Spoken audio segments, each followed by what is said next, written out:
ప్రపంచంలో గెలిచినప్పుడు చప్పట్లు కొట్టేవాళ్ళు కోట్లల్లో ఉంటారు.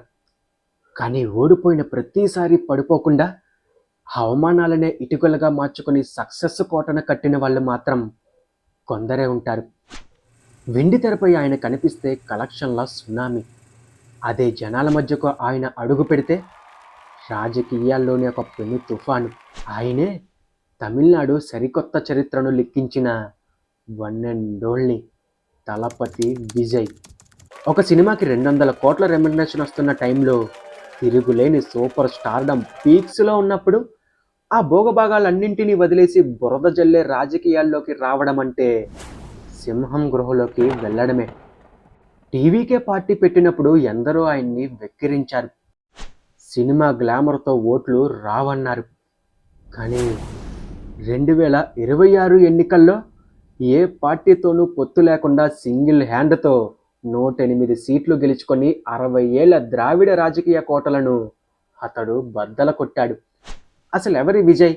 ఒక సాదాసీదా పిల్లోడు కోట్ల మందికి ఆరాధ్య దైవంగా, ఆపై ఒక రాష్ట్రానికి ఆశాకిరణంగా ఎలా మారాడు? ఈ వీడియోలో విజయ్ గారి లైఫ్లోని ఆ అద్భుతమైన నిజాలను చూద్దాం. ఎండ్ వరకు అస్సలు మిస్ అవ్వకండి. ఈ కథ చెన్నై మహానగరంలో జూన్ 22, 1974లో మొదలైంది. ప్రముఖ దర్శకుడు ఎస్ఏ చంద్రశేఖర్ గాయని శోభాల ముద్దుల కొడుకుగా జోసఫ్ విజయ్ చంద్రశేఖర్ పుట్టాడు. చిన్నప్పుడు విజయ్ అంటే ఒక ఉత్సాహానికి బ్రాండ్ అంబాసిడర్. ఇల్లంతా పరిగెడుతూ తెగ అల్లరి చేస్తూ ఎప్పుడు ఏదో ఒకటి మాట్లాడుతూ ఉండేవాడంట. చుట్టుపక్కల వాళ్ళు వీడు పెద్దయ్యాక ఏదో సాధిస్తాడనేంత ఎనర్జీ అతనిలో ఉండేదంట. కానీ కాలం ఎప్పుడు ఒకేలా ఉండదు కదా. విజయ్కి ప్రాణంగా చూసుకునే చెల్లెలు విద్య ఉండేది. ఇద్దరూ కలిసి ఆడుకుంటూ ఆ ఇంట్లో ఎంతో సంతోషాన్ని నింపేవాళ్ళు. కానీ అనుకోకుండా ఆ చిన్నారి విధి ఆటిన ఆటకు బలైపోయింది. చాలా చిన్న వయసులోనే కనుమూసింది. తన గుండెల్లో దాచుకున్న చెల్లెలు ఇక లేదనే నిజాన్ని ఆ చిన్నారి విజయ్ తట్టుకోలేకపోయాడు. అప్పటి వరకు ఇల్లంతా అల్లరి చేసిన ఆ పిల్లోడు ఒక్కసారిగా మోగబోయాడు.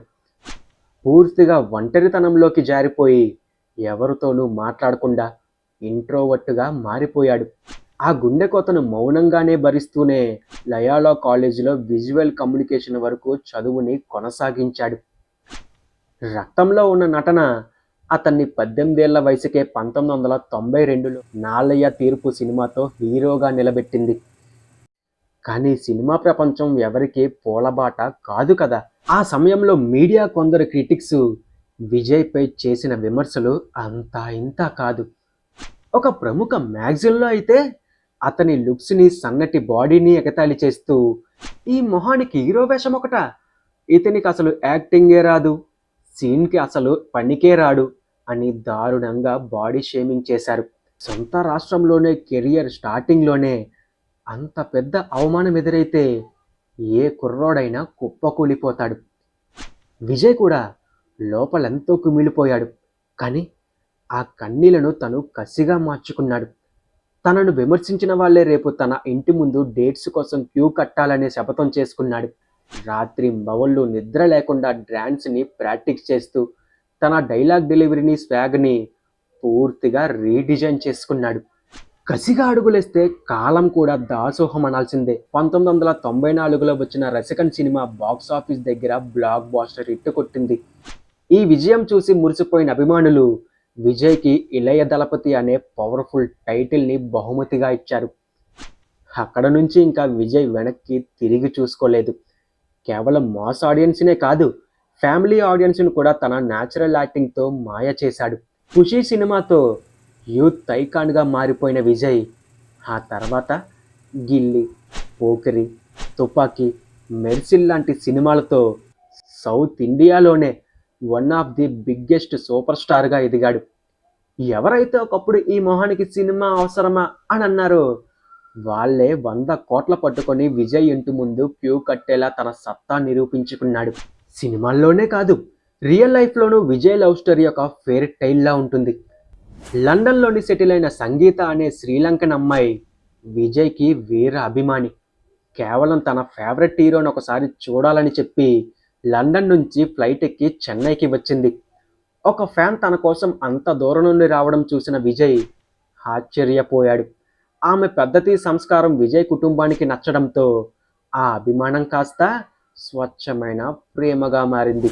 విజయ్ క్రిస్టియన్, సంగీత హిందూ అయినప్పటికీ ఇద్దరి నమ్మకాలను గౌరవిస్తూ 1999లో ఇరు కుటుంబాల సమక్షంలో సాంప్రదాయబద్ధంగా వీరి వివాహం జరిగింది. మతాలకి అతీతంగా ఆయన తీసుకున్న ఈ నిర్ణయమే నేడు ఆయన రాజకీయ జీవితానికి పునాదయ్యింది.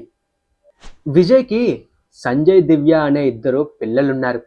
శిఖరాగ్రాన ఉన్న ప్రతి మనిషికి పరీక్షలు అనేవి తప్పవంటారు. విజయ్ లైఫ్లో కూడా ఐటీ రైట్స్ రూపంలో, సొంత తండ్రిపై వచ్చిన లీగల్ కేసు రూపంలో ఎన్నో తుఫాన్లు వచ్చాయి. విజయ్కి తెలియకుండానే ఆయన పేరు మీద పొలిటికల్ పార్టీ పెట్టడం వల్ల తన ఐడెంటిటీ కోసం సొంత తండ్రిపైనే కోర్టు మెట్లు వెక్కాల్సి వచ్చింది. 2026 ఎన్నికల సమయంలో పర్సనల్ లైఫ్పై సోషల్ మీడియాలో ఎన్నో రూమర్స్ వచ్చాయి. కానీ విజయ్ ఎక్కడ తన నిగ్రహాన్ని కోల్పోలేదు. ఆ సింహం ఎప్పుడూ సైలెంట్గానే ఉంటుంది, కానీ వేసే ప్రతి అడుగు పక్కా వ్యూహంతో ఉంటుంది. విజయ్కి ఫ్యాన్స్ అంటే కేవలం టికెట్లు కొనే జనాలు మాత్రమే కాదు, సమాజాన్ని మార్చే ఒక సైన్యం. అందుకే 2009లోని విఎంఐ స్థాపించి ఫ్యాన్స్ క్లబ్ను సేవా సంస్థలుగా మార్చాడు. కరోనా సమయంలో ఆకలి తీర్చడం, వరదల సమయంలో సహాయక చర్యలు చేపట్టడం, చదువుకోలేని పేద పిల్లల కోసం నైట్ స్టడీ సెంటర్స్ నడపడం లాంటివి గత 15 ఏళ్లుగా విజయ్ సైలెంట్గా చేస్తూనే ఉన్నాడు. ఈ నిరంతర సేవే ఆయనను అభిమానుల హృదయాల్లో దేవుడిని చేసింది. 2024 టీవీకే పార్టీ పెట్టినప్పుడు ఎగతాళి చేసిన రాజకీయ దిగ్గజాలకు 2026 అసెంబ్లీ ఎన్నికల ఫలితాలతో మైండ్ బ్లాక్ అయ్యేలా చేశాడు. ఎలాంటి ఎత్తుపొత్తులు లేకుండా 234 సీట్లలో సింగిల్గా బరిలోకి దిగిన విజయ్ తమిళనాట ఒక అద్భుతాన్ని సృష్టించాడు. 60 ఏళ్లుగా రాష్ట్రాన్ని పాలిస్తున్న పార్టీల కంచుకోట్లను బద్దల కొట్టాడు. గ్రేటర్ చెన్నైని టీవీకే క్లీన్ స్వీప్ చేసింది. సాక్షాత్తు సీఎంఏ తన సొంత నియోజకవర్గంలో టీవీకే అభ్యర్థి చేతిలో ఓడిపోవడం దేశ రాజకీయాల్లోనే సంచలనం. దాదాపు 35% ఓట్ షేరుతో 108 సీట్లు సాధించి అసెంబ్లీలో సింగిల్ లార్జెస్ట్ పార్టీగా అవతరించింది టీవీకే. విజయ్ తాను పోటీ చేసిన 2 చోట్ల భారీ మెజారిటీతో గెలిచి కింగ్ మేకర్గా నిలిచాడు. ఒకప్పుడు ఆడియో ఫంక్షన్లో నేను సీఎం అయితే అని అన్న విజయ్ చిన్న మాట ఈరోజు తమిళనాడు భవిష్యత్తును మార్చే అడుగుగా మారింది. చెల్లెలు మరణంతో మోగబోయిన పిల్లోడు లుక్స్ బాలేవని అవమానించిన చోటే సూపర్ స్టార్గా ఎదిగి ఇప్పుడు కోట్ల మంది గుండెల్లో లీడర్గా నిలిచిన జోసెఫ్ విజయ్ చంద్రశేఖర్ జర్నీ నిజంగానే ప్రతి ఒక్కరికి ఒక అద్భుతమైన ఇన్స్పిరేషన్. మరి విజయ్ గారి ఈ సంచలన రాజకీయ ప్రస్థానంపై మీ అభిప్రాయం ఏంటో కింద కామెంట్స్లో చెప్పండి. ఈ వీడియో కనుక మీకు నచ్చితే వెంటనే లైక్ చేసి మీ ఫ్రెండ్స్కి షేర్ చేయండి.